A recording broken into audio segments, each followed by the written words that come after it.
Alam mo po, nag-abroad ka, matutunan mo kung paano maging madamot. Bakit? Kasi alam mo kung paano kitain yung pera sa abroad. Dito rin nagbabago ang ugali ng isang tao.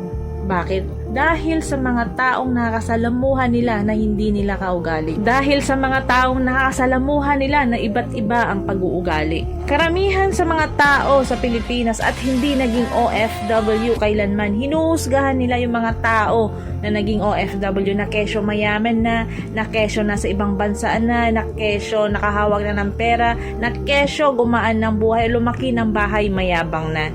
Hinuhusgahan nila agad kung ano yung nakikita nila sa'yo. Hindi nila alam yung buong dahilan at buong kwento kung bakit ka nagkaroon ng ganito. Sa ating mga Pilipino or yung ibang Pilipino, bakit kaya hindi na maalis yung ugali nilang panghusga at inggit? Yung tipong wala naman silang ambag sa buhay mo, wala naman silang naitulong sa'yo, wala naman silang nagawang maganda para sa'yo, pero sila pa yung number one na naninira sa'yo. Sa mga ganitong klaseng tao na wala namang ambag sa buhay mo, na wala namang naitulong sa'yo, na wala namang magandang nagawa para sa'yo, huwag mo silang pansinin. Kung ano yung magandang plano mo sa buhay mo, ipagpatuloy mo lang. Kasi kung magpapa-apekto ka, ikaw rin ang talo. May pangarap ka sa buhay mo, may gusto kang marating sa buhay mo, bakit ka magpapa-apekto sa mga sinasabi nila? Bakit ka magpapa-apekto sa mga ginagawa nila?